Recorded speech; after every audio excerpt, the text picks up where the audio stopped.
아, 인사조직론 제7주차 수업 시작하겠습니다. 오늘은 강의 계획서에 나와 있는 것처럼 조직관리론의 다섯째 부분, 조직관리와 인사관리와의 관계성, 다시 말하면 연계에 대해서 공부하고자 합니다.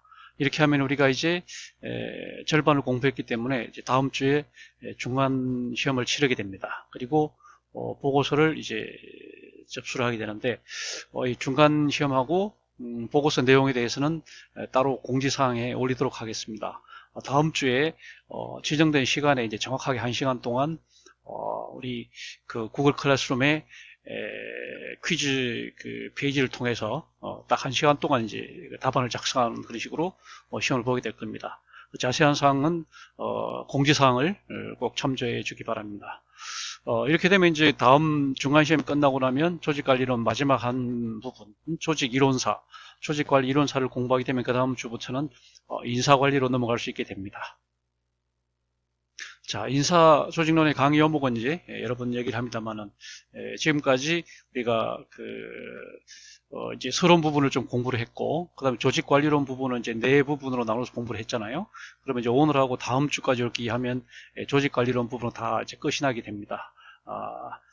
지난 시간에는 이제 그 경영조직, 다시 말해 회사, 기업 조직의 그 특수성과 보편성에 대해서 공부를 했죠. 일반 조직 그 관리와 경영조직 관리가 어떤 점이 비슷하고 어떤 점이 또 다른지 거기에 대해서 우리가 공부를 했기 때문에 오늘은 이제 이어서 다섯 번째로 조직 관리하고 인사 관리하고 어떤 관계가 있는지 그 연계성에 대해서 공부를 하고자 합니다.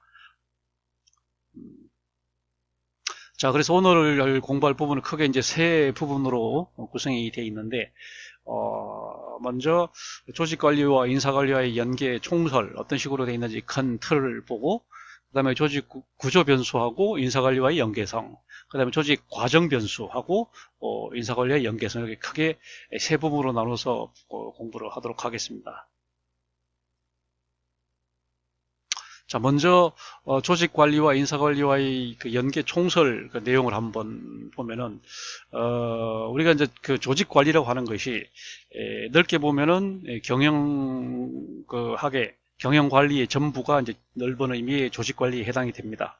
그러니까 우리가 이제 교재로 볼 것 같으면은 맨 앞부분에, 그러니까 제1장부터 이제 시작되는 거 서론 부분만 뺀다면은 제1장, 제2장 서론 부분만 뺀다면은 그 다음에 제3장 전략 요 부분 빼면은 제4장 리더십, 그 다음에 6장 그 조직 구성원 조직인, 그 다음에 7장 동기부여, 그 다음에 8장 업무 집단, 그 다음에 9장 조직의 이해, 그 다음에 10장 인적 자원관리. 이 부분이 전부 이제 그 조직과 좁은 의미의 조직, 그리고 인사관리와 이제 해당이 되는 것이고, 그 나머지 부분이 이제 뭐 11장부터 시작되는 마케팅, 그 다음에 생산관리, 재무관리, 이 부분들이 이제 좁은 의미의 조직관리에는 포함되지 않는 분야라고 볼 수 있기 때문에, 다시 말하면 지금 여기 나와 있는 것처럼 조직관리라고 하는 것이 여러분 얘기하면 넓게 말할 때 광의의 조직관리라고 그러면 모든 이제 경영에서의 관리가 다 포함이 됩니다. 예를 들면 생산관리나 마케팅이나 뭐 재무관리 이런 것까지도 다 어떻게 보면은 넓은 의미의 광의 조직관리에 포함이 돼요. 그러니까 광의 조직관리에는 협의의 조직관리, 다시 말하면 우리가 지난주에까지 공부했던 조직의 구조와 그 다음에 조직의 과정, 이것이 이제 협의의 조직관리라고 볼 수 있고, 그 다음에 이제 우리가 중간시험 다음에 이제 우리가 공부하게 될 인사관리 부분, 여기 또 이제 인사관리 부분, 그 다음에 재무관리와 회계 분야, 그 다음에 이런 것들은 보편적인 관리입니다. 그러니까 공공조직이든지 사조직이든지 경영조직이든지 공통적인 보편적인 관리가 있고, 그 외에 이제 경영조직에만 이제 포함이 되는 생산관리, 마케팅, 국제경영, 경영전략 이런 것들은 이제 민간 관리에만 이제 해당이 되는 이런 것들을 다 포함하는 것이 넓은 의미의 이제 조직 관리가 되는 겁니다. 넓은 의미의. 그다음에 이제 좁은 의미의 조직 관리라고 그러면 우리가 2주 동안 공부했던 조직의 구조와 과정이 이제 협의의 조직 관리라고 이렇게 얘기할 수가 있겠습니다. 자, 그 다음에 이제 두 번째로 이러한 조직 관리를 위한 인사관리 구성적 중요성이라는 겁니다. 아까 말한 것처럼 일본 의미의 이제 광의의 조직 관리에는 인사관리를 포함해서 여러 관리가 포함이 되지만 그 중에도 인사관리라고 하는 것은 협의의 조직 관리하고 굉장히 밀접하게 관계가 되어 있다. 그 경계를 긋기가 쉽지 않을 정도로 굉장히 긴밀하게 연관되어 있다. 지금 말한 것처럼 협의의 조직 관리와 인사관리하는 굉장히 높은 연계성을 가지고 있습니다. 어디까지가 협의의 조직 관리고 어디부터가 인사관리인지 그 경계를 긋기가 굉장히 어려운 게 사실입니다. 아까도 교재를 갖고 얘기했습니다만 예컨대 직원의 동기부여 들어가면 말이에요. 제7장 같은 거. 이 동기부여는 우리가 지난번에 조직 관리, 조직 과정 얘기하면서 동기에 대해서 얘기를 했었죠. 그러니까 이제 그게 어떻게 보면, 조직 관리에서도 가장 핵심적인 분야면서도, 인사 관리에서도 이제 이게, 조직원들, 회사 사원들의 동기를, 어떤 유인을 제공하고, 보상을 하고, 이렇게 함으로써 이제 동기부여하는 거기 때문에 이게 조직 관리면서도 또 인사 관리에 굉장히 중요한 영역이라는 거죠. 그러니까 조직 관리의 모든 요소들은 협의의 조직 관리 요소들은 인사 관리하고 뗄래야 뗄 수 없는 관계에 있다. 굉장히 높은 연계성을 가지고 있다. 이렇게 얘기할 수 있겠습니다. 그리고 인사 관리라고 하는 말도 말이죠. 지금 조직 관리라고 하는 말도 광의의 조직 관리, 협의의 조직 관리 구분할 수 있는 것처럼 인사관리라고 하는 것도 이제 최광의 인사관리, 가장 넓게 볼 때 인사관리하고, 그 다음에 광의 인사관리, 넓게 볼 때, 그 다음에 협의의, 좁은 의의 인사관리를 이렇게 나눠볼 수가 있는데, 최광의 인사관리라고 하면은, 지금 우리 교재에서 나와 있는 것처럼, 10장이죠. 인적 자원관리. 이거는 물론이고, 이거는 물론이고, 그 외에 조직에 관련된 대부분까지 포함하는 것이 최광의 인사관리다 이렇게 말할 수 있습니다. 그 다음에 광의의 인사관리라고 그러면 이제 통상적인 그런 의미의 인사관리입니다. 이건 우리가 이제 중간시험 끝나고 그 다음에 하차하고 대처 인사과정을 말합니다. 모집, 채용, 승진, 교육훈련, 그 다음에 보수, 연금, 동기부여 이런 것들이 이제 인사과정이거든요. 인사과정, 그 다음에 인사 요소별로 관리하는 거. 이게 이제 흔히 말하는 통상적인 의미의, 다시 말하면 광의의 이제 인사관리가 되는 거고, 협의의 인사관리 그러면 노무관리와 사무관리를 말합니다. 노무관리, 그 다음에 사람을 뽑아서 이제 쓰는 아주, 단순한 차원의 그런, 노무관리, 출퇴근 관리하고, 그 다음에 잔업시간에서 잔업수당 지급하고, 이런 노무관리. 그 다음에 사무관리, 어떤 식으로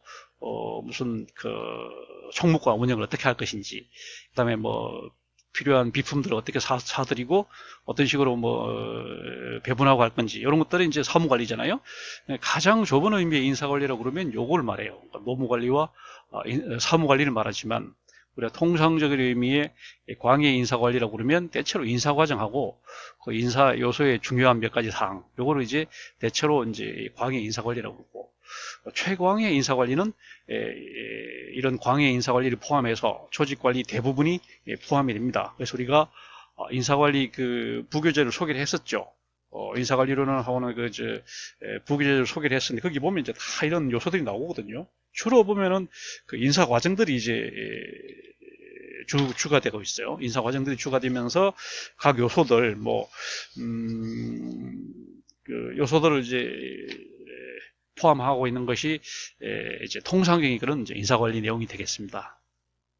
그래서 우리가 이제 우리가 나눠서 볼 것은 조직 구조 변수하고 인사 관리는 얼마만큼 연계가 되어 있느냐, 그 다음에 과정이 또 얼마나 연계되어 있냐 하는 것을 좀 나누어서 우리가 공부를 해야 되겠다는 겁니다.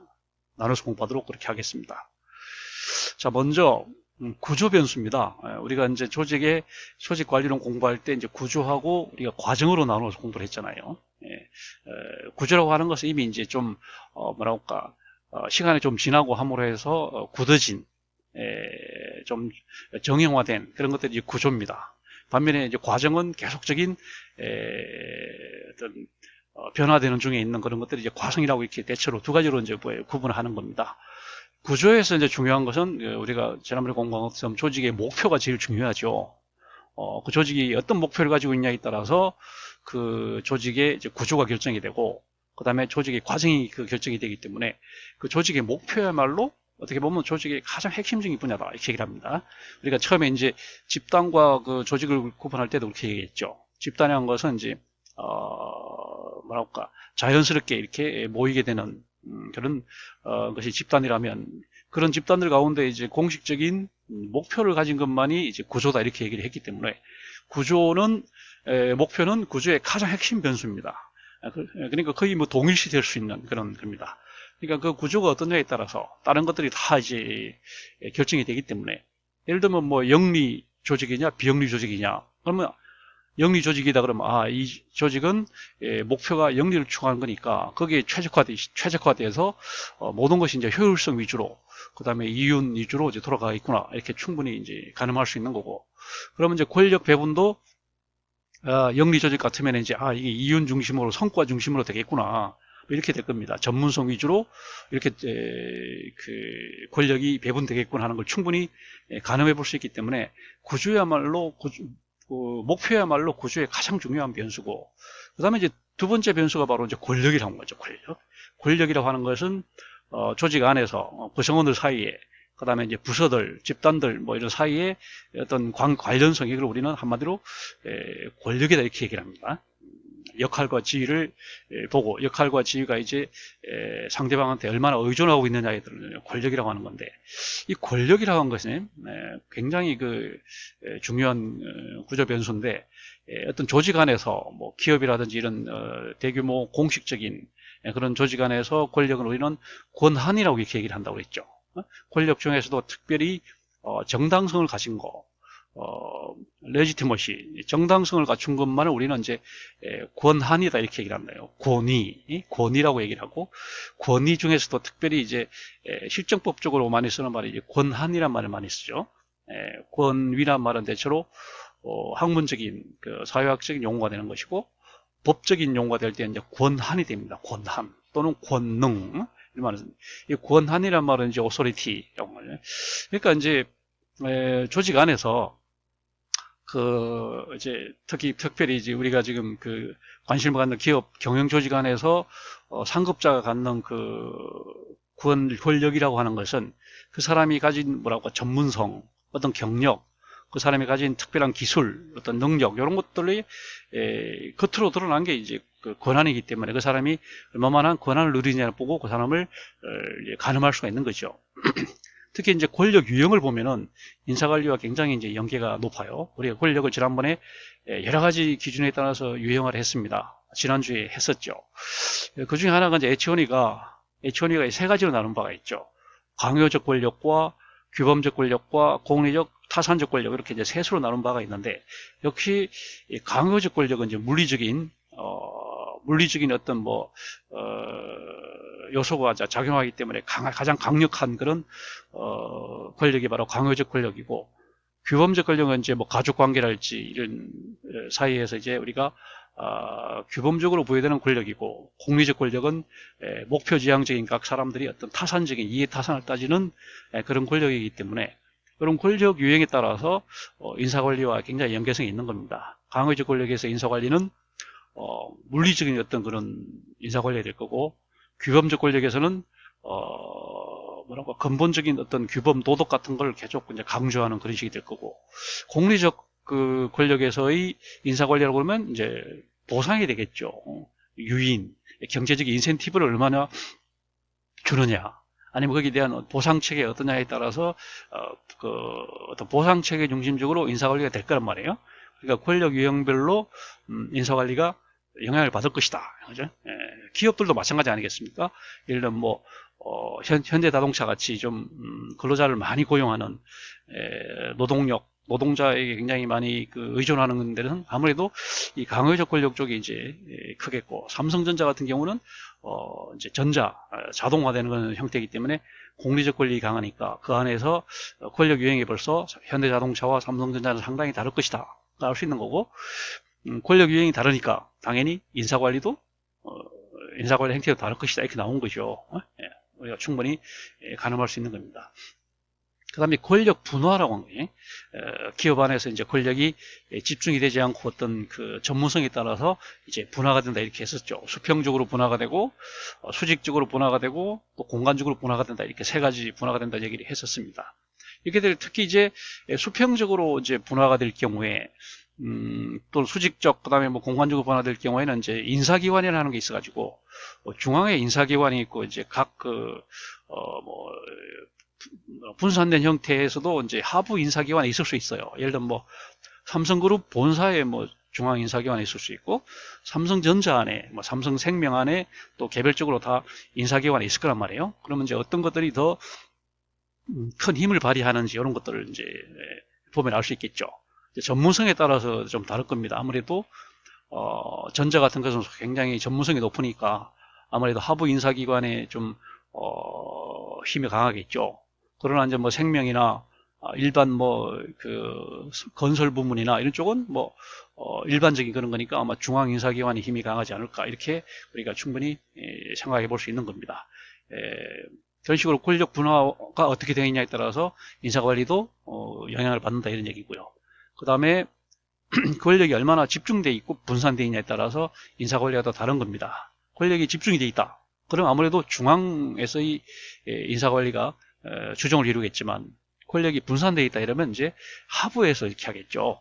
예를 들면 같은 삼성이라고 해도 삼성전자에서의 그런 삼성전자처럼 권력이 집중된 그런 조직하고 병원처럼 이렇게 이제 분산되어 있는 경우가 있을 겁니다. 전자는 이제 중앙에서 그 인사 관리를 이제 다 관장할 것이고, 그다음에 이제 병원 같은 경우에는 병원 본부가 아니라 병원의 각 과별로 이런 뭐 내과, 외과, 이비인후과 이런 식으로 각 과별로 이제 인사 관리가 다 그런 말이에요. 굉장히 하부 인사기관 그런 게 훨씬 더 강할 것이다 이렇게 충분히 우리가 가늠을 해볼 수가 있는 겁니다. 그래서 얼마나 그 조직이 집권화되어 있냐, 분권화되어 있냐. 아까 말한 것처럼 전자처럼 집권화되어 있냐, 병원처럼 분권화되어 있냐, 얼마나 분화되어 있냐, 통합이 되어 있냐는 거, 기능별로, 그 다음에 전문화와 조정이 어떻게 되어 있냐, 통일성을 중시하냐, 자율성을 중시하냐에 따라서, 그, 인사관리가 굉장히 영향을 받을 것이다. 이렇게 우리가 충분히 생각해 볼 수가 있습니다. 그러니까 권력이라고 하는 것이 인사관리에 굉장히 큰 영향을 준다. 이렇게 이제 얘기할 수가 있겠습니다. 두 번째 우리가 그 변수가 규모, 기술, 목표였어요. 우리가 이제 저 지난주에 공부했던 거죠. 규모가 굉장히 이제 중요하다. 이게 규모가 큰 조직이라고 하는 것은 물론 규모도 그걸 가늠할 수 있는 기준이 굉장히 다양하다 그랬습니다. 기업 같은 경우에는 종업원의 수로 따질 수도 있고, 그 다음에 총 매출 아니면 뭐 이윤, 뭐 경상이익, 총 자산, 뭐 그 다음에 총자산에서도 부채를 뺀 순자산 이런 식으로 해서 여러 기준에 따라서 이제 그 규모를 가늠할 수가 있는데 대체로 이제 기업에서 규모 기준을 쓰는 것이 그 종업원의 수잖아요. 종업원의 수가 몇 명이나 되냐. 삼성전자는 종업원이 2만 명이다. 현대자동차는 3만 명이다. 이렇게 되면 자동차가 많구나 이렇게 될 겁니다. 그런 이제 단순히 그렇게 자동차가 많을 수밖에 없는 것은 이제 현장 노동자를 쓸 수밖에 없는 거고 전자가 적을 수밖에 없는 것은 자동화가 가능하니까 그런 건데 그래서 어쨌거나 그 규모를 따지는 데 있어서 역시 종업원의 수가 중요하다는 건 그만큼 무슨 말을 하냐면 규모가 우리가 인사관리가 어떻게 되는지를 가늠할 수 있는 그런 중요한 어떤 변수가 될 수 있다 그런 얘기죠. 규모가 큰 조직일수록 종업원의 수가 많다는 것은 그만큼 인사관리가 체계적으로 이렇게 이루어질 수 있겠구나 이렇게 이제 알 수 있는 거고 그다음에 복잡성도 그렇습니다. 기술의 복잡성이 이제 단순하다면 그냥 뭐 단순 노무 기업이라면 인사관리가 굉장히 심플하고 그냥 노무 관리 정도만 하면 될 겁니다. 그러나 이제 기술을 굉장히 다양한 기술을 쓰는 뭐 삼성 종합기술 이런 회사들은 안에 굉장히 다양한 뭐 화학 그다음에 뭐 바이오 이런 것들이 다 나눠져 있기 때문에 각 부문별로 이제 인사관리를 할 테니까 그게 인사관리 체계가 굉장히 다양할 것이다 이렇게 이제 볼 수 있는 거고 공식성 정도에 따라서 얼마나 인사관리 부서가 따로 독립이 있는지 아니면 각 부서별로 알아서 그냥 자율적으로 하는 건지 이런 것들을 보면 이제 또 인사관리가 얼마나 체계화되어 있는지 공식성이 높고 그 다음에 인사관리부서가 독립이 돼 있으면 인사관리가 굉장히 체계적이고 과학적으로 될 것이다. 그리고 보편 타당한 어떤 기준에 따라서 이제 운영이 되고 있다, 이렇게 가늠할 수 있을 거고요. 그 다음에 기술이라고 하는 게 지금 말한 것처럼 인사관리가 굉장히 그 연계성이 높습니다. 우리가 지난 시간에 얘기했죠. 기술을 여러 가지로 나눠볼 수 있는데, 연속기술처럼 화학공정, 이런 연속기술, 그 다음에 연결해주는 중개기술, 그 다음에 뭐 집약기술, 이런 식에 따라서 어떤 기술을 쓰냐에 따라서 인사관리가 좀 다양할 것이고요. 그 다음에 일상적인, 그 다음에 기술, 장인기술, 공학적 기술, 비일상적인 기술을 어떤 기술을 쓰냐에 따라서 또 인사관리가 또 다양해질 것이고, 그 다음에 단위 소량 생산, 대량 생산, 연속 공정 기술, 어떤 기술을 쓰냐에 따라서 인사관리가 굉장히 다양할 수밖에 없다는 걸 이제 알 수 있습니다. 특히 이제 기술 변수가 중요해지면서 그 조직이 어떤 기술이냐가 인사관리에 굉장히 큰 영향을 준다, 이렇게 얘기할 수 있겠고요. 그 다음에 목표라고 한 거, 아까 이제 처음에 얘기했습니다만은, 목표야말로 그 조직의 가장 중요한 두드러진 특성이기 때문에, 목표를 이제 보면은 인사관리가 어떻게 될 것이라는 거 충분히 이제 우리가 가늠할 수가 있어요. 아까 말한 것처럼 영리 조직이냐 비영리 조직이냐 일단은 보고, 영리 조직이라면 이게 이제 기업인데, 기업이라면 이게 주로 제조업이냐 뭐 서비스업이냐 이렇게 보고, 제조업이면 아까 말한 것처럼 뭐 엔지니어링 계통이냐, 그러니까 기계 계통이냐, 아니면 테크놀로지 계통이냐, 뭐 전기전자 계통이냐, 그다음에 인포메이션 어떤 정보 계통이냐, 그걸 보고, 그러니까 그런 업종, 업태, 그런 뭐 그 조직의 규모, 하여튼 이런 것들을 이제 분류를 해보면 목표가 딱 나오잖아요. 이 조직의 목표는 구체적으로 이런 목표를 가지고 있구나. 이렇게 되면 이제 거기에 목표에 부응하도록 그 목표를 달성에 최적화시켜서 인사관리가 이루어질 거란 말이에요. 그러니까 이제 목표라고 하는 게 그만큼 중요하다, 이렇게 얘기를 했고, 그 다음에 이제 목표라고 하는 것이 겉으로 표현된 목표도 있지만 또 실질적인 목표가 있으니까 그 조직의 진정한 목표가 무엇인지를 잘 찾아내야 되는 거고, 그 조직의 그 목표의 위계 체계를 잘 보고 우선순위도 한번 보고, 이런 걸 이제 잘 파악을 해서 목표를 보면 이제 인사관리가 어떻게 이루어질 것이라는 것을 이제 알 수 있다는 점에서 목표의 성격에 대해서 인사관리가 종속되어 있다, 이렇게 얘기할 수 있습니다. 목표의 성격이 인사관리를 결정짓는다, 이렇게 얘기할 수 있겠어요. 그 다음에 이제 우리 세 번째 구조 변수가 관료제였습니다. 관료제라고 하는 것은 이제 누누이 말하지만 정부 관료제만 얘기하는 것이 아니고 대규모 조직에서 나타나는 보편적인 현상을 관료제라고 얘기를 했습니다. 관료제 한마디로 정의하면 대규모 조직의 공통적인 보편적인 현상이다, 이렇게 정의할 수 있거든요. 그러니까 이제 정부 조직 안에서도 이 관료제 현상이 나타나지만 대기업에서도 다 나타나거든요. 삼성전자, 현대자동차, 포항제철, 한국전력, 이런 대형 회사들도 보면 안에 보면 다 운영 원리를 보면 그냥 관료제란 거예요. 정도의 차이만 있을 뿐이지 정부에서 하고 있는 관료제와 별 차이가 없다는 겁니다. 그래서 우리는 이런 관료제가 어떤 관료제를 보면은 그 조직에서 인사관리가 이렇게 움직이곤 하는 건 이제 충분히 이제 짐작을 해볼 수가 있는 건데, 그러니까 관료제라고 하는 것이 결국은 인사관리란 거지. 관료제라고 하는 것이 결국은 거의 인사관리의 기본 원리라고 얘기할 수 있습니다. 관료제가 조직 관리이기도 하지만 인사관리다, 이렇게 얘기할 수 있겠고, 그 다음에 관료제의 속성, 관료제 속성 우리가 정리되죠. 첫째가 계층제였잖아요. 계층제가 이제 직급별로 이제 계층이 정연하게 이제 되고, 그 다음에 이제 역사가 오래되고 규모가 큰 조직일수록 계층제 키가 크다. 계층제가 세분화돼가지고 직급 체계가 굉장히 복잡하다, 이렇게 되는 거죠. 같은 공무원이라고 해도 일반직 공무원은 9급제로 되어 있지만 직급이 9개밖에 없지만 경찰이나 소방이나 그다음에 군인 같은 경우에는 계층제가 훨씬 더 세분되어 있잖아요. 그러니까 이제 계층이라고 하는 것은 조직의 규모와 역사와도 관계가 있지만 그 조직의 기본적인 그 속성, 아까 말한 것처럼 경찰이나 뭐 군인, 소방 이런 데는 굉장히 그 규율 기강이 강하기 때문에 규율 기강이 강하면 당연히 계층제가 세분화될 수밖에 없는 거예요.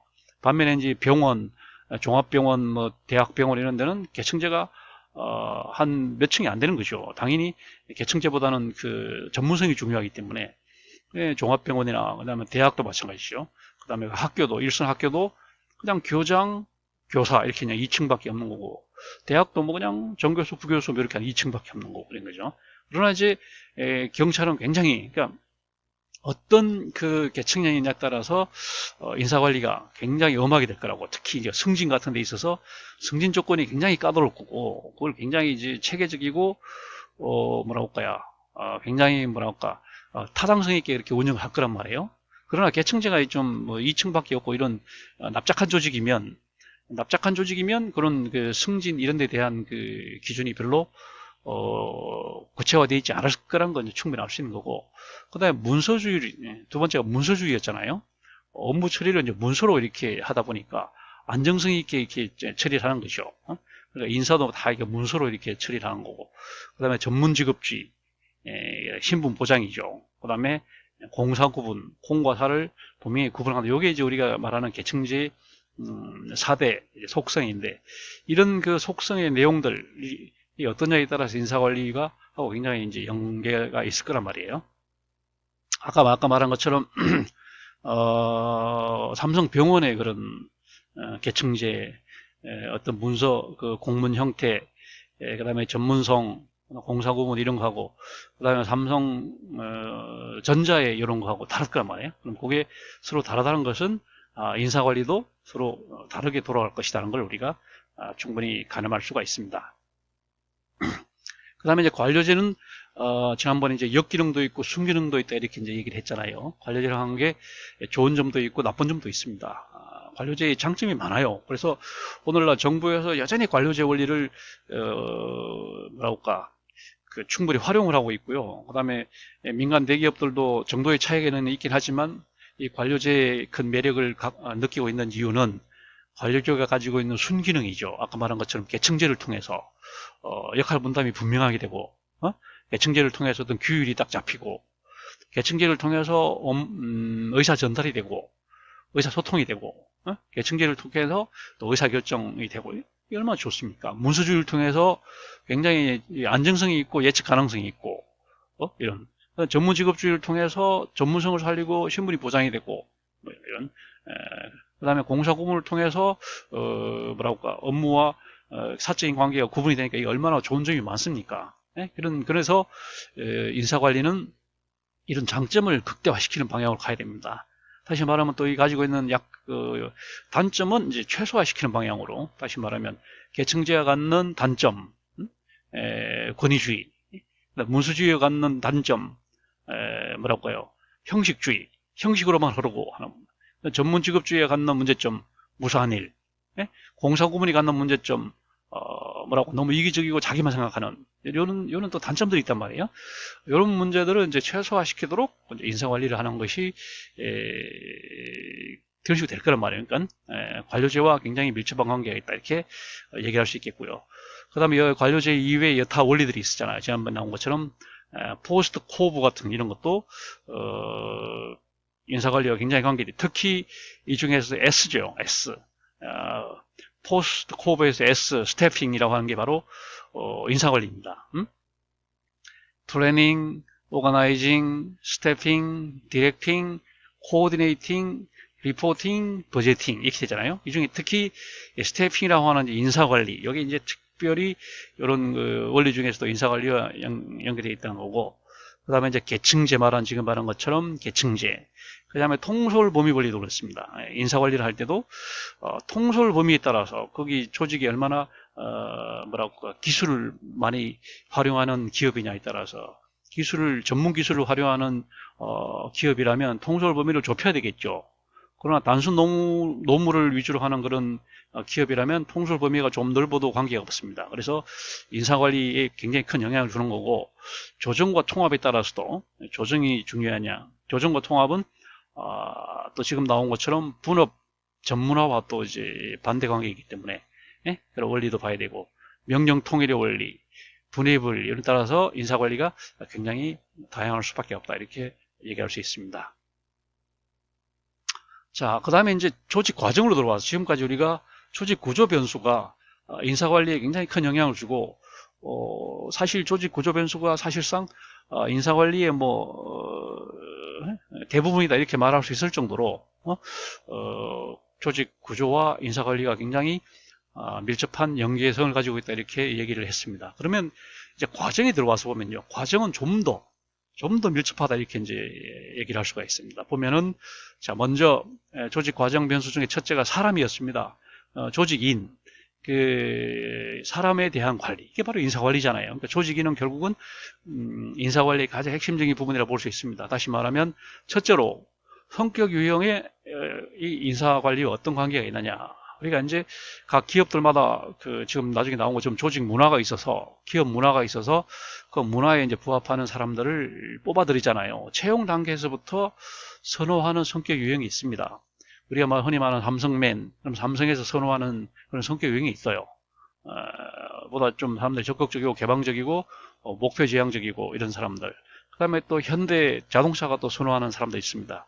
이제 우직하게 일하고 이렇게 하는 그런 성격이 있단 말이에요. 기업별로. 그러니까 채용 단계에서 벌써 선호하는 성격이 있게 마련이고, 그 다음에 채용된 뒤에도 그 사람의 성격 유형별로 인사관리 해야 됩니다. 그 사람이 좀 내성적이고 그러면 아무래도 내근직을 시키고, 좀 외향적인 성격이면 영업직이나 이런 식을 시키고, 이런 식으로 해서 성격 유형별로 이제 인사관리를 이제 할 수가 있는 것이고, 그다음 인간관이 또 굉장히 큰 영향을 줍니다. 인간관. 전에 본 것처럼 사람을 좋게만 볼 것이냐, 이렇게 되면 인사관리는 위임형으로, 민주형으로 인사관리를 하겠죠. 그 다음에 인간관이 부정적이다, X이론적인 그런 성악설적인 인간관을 가지고 있다. 그러면 보다 이제 강압적이고 통제, 감시 이런 쪽으로 인사관리를 하겠죠. XY 이론에 따라서 인사관리가 굉장히 큰 영향을 받는 거고, 그다음 위생 동기요인에 따라서 위생 요인을 중시하는 그런, 그다음에 동기요인을 중시하는, 여기에 따라서 인사관리가 서로 다를 수밖에 없다. 그다음에 이제 인사관리에서 중요한 요인이 동기하고 사기잖아요.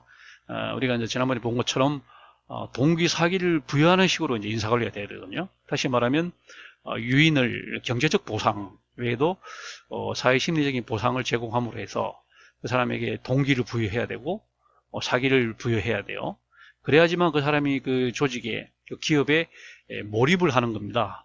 커미트먼트, 몰입을 해서 거기에 몰두하는 거죠. 몰두. 외부 일에 관심을 접고 오롯이 기업에 자기가 소속된 회사에 최대의 기여를 하기 위해서 어떻게든 최선을 다하는 그런, 그렇게 되도록 인사관리를 해야 돼요. 그리고 효과성을 극대화시키는 방향으로 동기와 사기를 진작시켜서 유인을 통해서 몰입을 끌어오는 이런 식의 인사관리가 된다. 그 다음에 이제 그 조직 구성원이 가지고 있는 회사원이 가진 태도, 지각, 감정, 스트레스 이런 것들을 잘 파악을 해서 가능하면 긍정적인 방향으로, 그다음 적극적인 행태를 지향하는 식으로 인사관리를 해야 됩니다. 그 사람들이 회사 사원들이 보다 태도를 이제 적극적으로 이렇게 바꿔야 되고, 그다음에 감성 지수를 높여서 민감도를 높여야 되고, 그다음에 감정 이런 것들을 잘 조절해서 이제 인사관리를 해야 된다, 이런 얘기가 되겠고요. 그다음에 학습과 인사관리. 그러니까 우리가 또 회사원들이 이제 회사 생활하면서 많은 시행착오를 겪게 됩니다. 그 사람의 업무를 통해서, 그다음에 대인관계를 통해서 많은 시행착오를 겪고 그렇게 하는데, 이런 시행착오를 줄이는 가장 확실한 방법은 교육훈련이죠. 우리가 시행착오를 통해서 그 회사원이 쌓는 지식, 경험 이런 것들은 너무 시간도 많이 걸리고 그렇기 때문에 별로 효율성은 없어요. 생생한 지식 정보긴 하지만 그 가성비가 떨어지는 거죠. 너무. 그래서 이제 이것을 딱 줄이고 보다 압축된 지식, 압축된 정보를 얻게 하는 방법이 바로 이제 교육 훈련입니다. 집중적으로 입소 교육을 시켜서 2박 3일 이렇게 해서 집중적인 교육을 시키고, 그다음에 훈련을 해서 그 사람의 인사관, 이제 뭐랄까, 그 사람의 어떤 태도나 이런 것들은 이제 변화를 유도하는 식인 거죠. 그다음에 배치를 얻은 식으로 해서 사람 인사부로 아니면 뭐 구매부로 판매부로 이런 식으로 어디로 배치를 해서 이 사람이 그 뭐랄까 시행착오를 보다 잘 활용할 가능 그런 게 필요한 거죠. 그래서 인사관리가 그런 식으로 전략적으로 돼야 되겠다 이런 얘기입니다.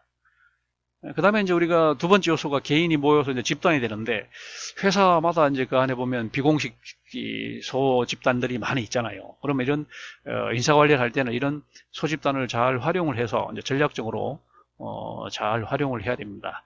다시 말하면 그 집단이 가지고 있는 비공식성, 뭐랄까 조직이 갖는 그런 공식성에 사람들이 너무 부담이 되고 피로감을 느끼기 때문에 사람들은 그 집단의 비공식성에 많이 그 의존을 합니다. 비공식성에 이제 의존하고, 그다음에 모든 조직 안에는 다 이제 집단이 존재하고 있기 때문에 굉장히 그 하는 역할이 중요하기 때문에, 그다음에 또 경제적 그 보상은 없어도 사회 심리적 보상을 주고 있기 때문에, 그다음에 그 개인과 기업 조직과의 그를 매개하는 그런 역할을 하기 때문에, 그리고 이것은 없어지지 않고 항상 존재하는 지속성을 갖기 때문에 이런 집단을 전략적으로 잘 활용하는 식으로 인사관리가 돼야 됩니다. 이 집단을 뭐 깨려고 해서도 안 되고, 그 다음에 이 집단을 또 너무 또 드러내놓고 지원하고 이렇게 하면 또 안 되고 하니까 그 집단들을 어떤 식으로 잘 활용하느냐에 따라서 굉장히 중요한 것이죠. 그래서 집단이 어떤 유형을 보이고 있는지, 우리 기업은 집단이 주로 동창회 중심으로 모인다. 뭐 예를 들면 특정 자기 대학 동문회 모일 중심으로 모인다. 우리 회사는 주로 이제 동호회 중심으로, 뭐 테니스 동호회, 등산 동호회, 동호회 중심으로 모인다. 이런 식으로 해서 회사마다 조금씩 이제 다른 점이 있을 거란 말이에요. 그러면 인사관리도 거기에 영향을, 거기에 이제 그걸 감안해서 인사관리를 해야 되는 겁니다. 그 다음에 이제 조직 과정을 구성하는 각 요소들이 있었잖아요. 그걸 이제 지금 나눠서 보면은, 의사 전달이 그 인사관리 굉장히 중요하잖아요. 의사 결정도. 그 다음에 이제 갈등 관리도 중요하고, 리더십도 중요한 말이에요. 이 네 가지를 보면은, 먼저 의사 전달을 하는 거죠. 의사 전달을 위해서는 인사관리가 이제, 의사 전달이 그 조직의 유형에 맞도록, 최적의 의사 전달이 되도록 해야 돼요. 예를 들면 그 조직이 뭐 규율이 강한 그런 수직적인 의사 전달이 강하다면 거기에 어떤 애로가 생기지 않도록 해야 되고, 그 다음에 무슨 전문적인 뭐 병원이나 연구소 같은 조직이다. 그럼 아무래도 수평적인 이제 의사 전달이 잘 되도록 그렇게 인사 관리를 해야 되겠죠. 거기 이제 조직의 목표에 맞춰서 이제 인사 관리가 돌아가야 된다. 의사 결정도 마찬가지입니다. 예를 들면 뭐 이게 단순 노무 조직처럼 의사결정에 그렇게 중요하지 않다 그러면 그런 식으로 인사관리를 하면 되겠지만, 굉장히 전문성이 높은 그런 조직이다 그러면 거기에 맞도록 인사관리가 또 각인의 어떤 전문성을 키워주고 하는 뭐 억압하지 않는 그런 방향으로 그런 이루어져야 되는 거죠. 갈등 관리도 어떤 조직이냐에 따라서 그 조직이 성격에 따라서, 다시 목표가 어떤 목표를 가지고 있냐에 따라서 그 목표를 한번 보고 그 갈등을 이제 파악을 해서 그 갈등 관리를 잘 할 수 있도록 이렇게 인사 관리해야 되는 겁니다. 이 갈등이라고 하는 것이 이제 조직에서 불가피한 그런 현상이기 때문에 이 갈등을 완전히 없애려고 할 수도 없고, 그다음에 그래서 적당히 이제 갈등을 잘 이제 운영시켜주고 이렇게 하는 관리가 굉장히 중요하거든요. 그래서 갈등을 잘 관리함으로 하는 방향으로 인사 관리가 가야 된다. 그다음에 리더십도 마찬가지입니다. 그 조직이 어떤 조직이냐에 따라서 어떤 조직에서는 권위적 리더십이 맞을 수도 있습니다.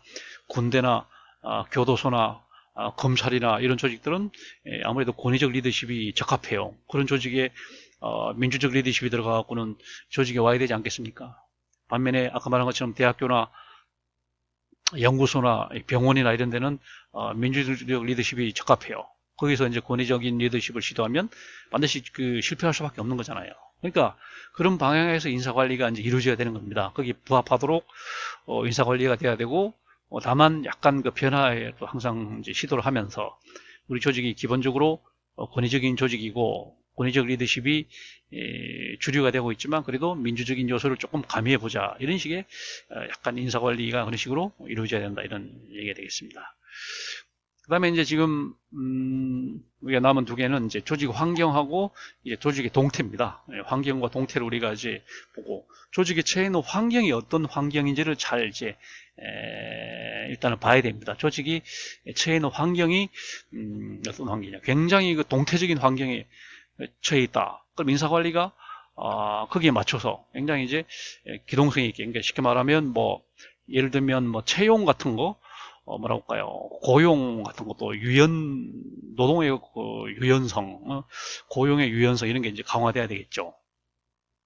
반면에 환경이 좀 안정이 돼 있다 이러면, 말 그대로 평생 고용 이런 걸 이제 해서, 뭐라고 할까? 평생 고용이 갖는 또, 장점이 있잖아요. 그 사람의 전문성을 최대한 이제 활용할 수 있고, 그 다음에 그 사람이, 뭐라고 할까? 보다 안정된 그런 분위기 속에서 그 사람의 능력을 최대한 발휘할 수 있는 것은 또 장점이 있는 게 또 평생 고용이라고 하는 제도입니다. 그래서 이것을 이제 환경과 고려를 해서 이제 해야 됩니다. 물론 기업의 목표를 보고 이제 일단은 결정하긴 해야 되겠죠. 우리 기업의 목표가 이러니까 거기에 맞는 것은 고용의 유연성이다, 아니면 평생 고용이다 이렇게 결정해야 될 거고, 그 목표가 일단 가장 중요하긴 하겠지만, 특별히 이제 뭐 최근에 들어서 국제적인 상황이 이렇게 긴박하게 돌아가고, 그다음에 최근에 지금 코로나 사태에서 본 것처럼 이렇게 세계적인 환경이 전혀 이제 예측하지 못한 그런 환경으로 변하다 보니까 거기에 처한 기업들이 살아남기 위해서는 어떤 식으로 해야지 되겠냐. 그러면 이제 결국은 여러 가지 요소가 있지만 인사 관리를 잘해서 환경에 잘 적응을 해야 된다. 그러니까 조직별로 가진 성격, 그 다음에 그 조직별로 처해 있는 환경 유형, 같은 뭐 환경 유형이라도 좀 더 환경이 예민한 그런 조직이 있는가 하면 좀 둔감한 그런 조직도 있습니다. 그러니까 이제 굉장히 뭐라고 기술 의존하는 그런 기업들은 조직 환경에 예민할 수밖에 없습니다. 뭐 모바일이나 지금 뭐 우리가 하는 SNS나 그다음에 지금 우리가 뭐 이런 것들은 굉장히 그 환경에 예민할 수밖에 없지만, 그러나 뭐 신발 산업이나 뭐 가발 산업이나 이런 것들은 물론 영향을 안 받긴 하지만 그렇게 예민하지 않거든요. 그러니까 일단은 조직별로 어떤 환경에 처해 있는지, 그리고 모든 조직들한테 공통적으로 적용되는 환경이 어떤 식으로 변하고 있는지를 봐가면서 거기에 맞춰서 인사관리를 최적화해 나가야 된다는 겁니다. 그 다음에 조직 문화도 이제 우리가 지난번에 봤듯이 그 기업 내부의 문화가 있고 기업 외부의 문화가 있습니다. 이러면 삼성의 기업 문화가 있고 현대 기업 문화가 있고, 그리고 삼성 기업을 아우르는 또 대한민국의 또 조직 문화가 있습니다. 우리가 우리 대한민국의 조직 문화 그러면 대체로 뭐 서열이, 그러니까 권위주의, 서열 관계가 굉장히 엄격하고, 그 다음에 지역주의, 출신 지역에 따라서 굉장히 차별이 심하고, 그 다음에 학벌, 학연, 어느 대학을 나왔냐 이게 굉장히 중요하고, 그 다음에 지연, 아까 말한 것처럼 어느 지역 출신이냐, 어디에서 거주하냐, 부모의 직업이 뭐냐 이런 또 지연, 그 다음에 혈연, 누구와 어떤 그 친척 관계냐 이런 것들이 굉장히 중요한 그런 한국적인 그런 조직 문화를 고려해서 인사관리가 운영이 돼야 됩니다. 이런 조직의 말하자면 연고주의, 이게 굉장히 우리가 청산해야 될 그런 요소고, 권위주의, 지역주의 우리가 반드시 청산해야 될 요소인데, 이런 것들을 또 다른 기업들과 보조를 맞추면서 인사관리를 해나가야지, 우리만 또 그걸 너무 지나치게 뭐랄까 부담이 될 수도 있거든요. 그러니까 그런 요소들을 좀 봐가면서 해야 되고, 그 다음에 내적인 문화도 그렇습니다. 그러니까 삼성의 독특한 그런 기업 문화가 있고 현대의 그런 기업 문화가 있습니다. 그것도 이제 서로 좋은 점도 있고 나쁜 점도 있을 겁니다. 벤처마킹도 하고 해야 되겠죠. 그래서 그걸 감안해서 좋은 점을 최대한 살리고, 그다음에 나쁜 점은 줄여가는 그런 식의 인사관리가 돼야 되는 겁니다. 그래서 보편적으로 이제 우리가 여러 가지 요소들을 감안을 해서 하지만 이런 조직 문화도 영향을 받을 수밖에 없다 이렇게 얘기하는 거고요. 마지막으로 우리가 볼 것이 조직 동태입니다. 조직은 항상 이제 변화되어 가는 과정이 있기 때문에 그런 조직의 변화하는 돼가는 과정 속에서 인사관리는 그럼 어떻게 돼야 되느냐, 어떻게 인사관리가 중요하냐 이런 얘기입니다. 다시 말하면 이제 우리가 조직 동태를 둘로 나눴었잖아요. 의도적인 조직 변화가 있고 이제 비의도적인 조직 변화가 있었습니다. 예, 의도적인 조직 변화는 우리가 조직의 혁신, 쇄신, 발전, 개혁 이런 것들이 의도적인 조직 변화입니다. 그러면 이렇게 의도적으로 우리가 조직을 변화시킨다고 하는 것은 당연히 인사관리기도 거기 따라가는 겁니다. 우리가 말할 때 기업 합병, 기업 분할, 뭐, 기업 매각, 기업 인수 이런 그 변화가 있다. 그다음에 조직을 대대적 개편해서 미래 전략실을 확대한다. 그다음에 그다음에 우리 기조를 예를 들면 두산 같은 경우에 무슨 주류 산업에서 중공업으로 완전히 바꾼다. 주요 우리 업종을 전환한다. 이런 식으로. 또 삼성도 지금은 모바일 전자가 위주지만 이게 미래 전망이 별로 밝지 않기 때문에 우리는 삼성이 살기 위해서 바이오 메디칼로 간다. 이렇게 해서 이제 삼성 바이오, 삼바로 간다. 삼성 메디칼 쪽으로 전환한다. 이렇게 되면 이제 그런 식으로 의도적으로 이제 구조 조정, 구조 개혁을 한단 말이죠. 그럼 거기에 맞춰서 인사 관리도 그렇게 맞춰가야 되는 거죠. 일단 업종이 변하면 채용하는 그 전문 인력도 벌써 달라지는 거죠. 삼성 같은 경우는 전기전자 쪽에서 이제 바이오 메디칼 쪽으로 이런 쪽으로 그다음에 뭐랄까 하여튼 이런 쪽으로 이제 채용부터가 달라질 것이고 그러니까 이런 것들이 의도적 조직 변화가 있으면 당연히 이제 인사 관리를 포함할 수밖에 없어서 그러니까 의도적 조직 변화가 어떤 건지를 이제 보고 그 유형별로 인사 관리가 따라갈 수밖에 없다 이런 얘기 되겠습니다. 그런 또 의도적인 거 외에 또 비의도적인 그런 또 조직 변화가 또 있잖아요. 비의도적인 조직 변화가 이제 우리 흔히 말한 것처럼 조직의 생애, 성장, 쇠퇴 이런 과정을 겪기 때문에 그런 과정에서 우리가 인사 관리를 어떻게 할 건지를 잘 결정을 해야 됩니다. 예를 들면 이게 이제 쇠퇴 단계에 들어섰다. 그리고 우리 조직은 더 이상 경쟁력이 없다. 이런 식이 되면 거기에 맞춰서 이제 관리하는 마무리하는 것 식으로 이제 청산, 기업의 청산 이런 식으로 이제 유념해서 이제 인사 관리가 돼야 될 거고 계속 성장, 지금 성장 국민에 있다 그러면 거기에 맞춰서 보다 더 적극적인 그런 좀 공격적인 그런 이제 인사 관리가 있어야 될 거라는 겁니다. 그래서 이런 것들을 이제 벗어나려면 아무래도 우리가 의도치 않은 그런 환경을 만나고 이제 변수들을 만날 가능성이 많잖아요. 그러다 보니까 탈관료적인 에도크라시를 이제 우리가 많이 써야 됩니다. 이 관료제는 굉장히 안정적인 상황에서는 굉장히 효율성을 높일 수 있는 그런 장점이 있는 게 이제 관료제지만 그러나 이제 그게 융통성이 떨어지고 무사한 일이지고 이런 또 문제가 있잖아요. 많은 부작용이 있기 때문에 이런 거를 이제 우리는 벗어나기 위해서 오늘날 팀제랄지 태스크포스랄지 이런 걸 많이 만들잖아요. 그러니까 임시 조직이죠. 임시 타스크포스 같은 거 이런 것들을 우리는 이제 에도크라시라고 얘기를 합니다. 에도크라시 같은 거를 잘 활용을 해서 인사 관리를 해나가야 된다. 그래야지만이 그 조직이 최악의 상황으로 흘러가는 것을 막을 수가 있다는 거죠. 그래서 이제 정부에서도 그런 관료제 문제를 해결하기 위해서 개방형 임용제 같은 걸 많이 하고 있잖아요. 그렇게 해서 인사 관리 해나가야겠다 이런 얘기를 했습니다.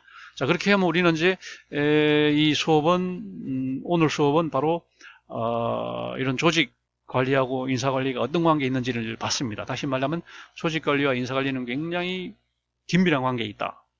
다시 말하면 인사 관리는 당연히 광의 조직 관리의 일부분이 될 수밖에 없고 그 다음에 협의의 조직 관리는 인사 관리와 정말 많은 부분이 겹치고 그러니까 결국 협의의 조직 관리와 인사 관리가 너무나 밀접하다 이런 얘기가 되겠습니다. 얼마나 어떤 부분에서 얼마나 관계가 밀접하냐 하는 것은 아까 말한 것처럼 구조 변수, 과정 변수별로 굉장히 밀접하다는 그런 얘기를 했습니다. 그렇기 때문에 우리가 이 과목이 인사 조직 능으로 그렇게 해서 인사 관리하고 조직 관리를 같이 공부하는 것이고 그래서 오늘 수업은 결론적으로 얘기하면은 협의 조직 관리와 광의의 인사 관리는 거의 비슷한 말이라고 할 정도로 밀접하다 하는 얘기를 한 걸로 결론을 맺으려고 합니다.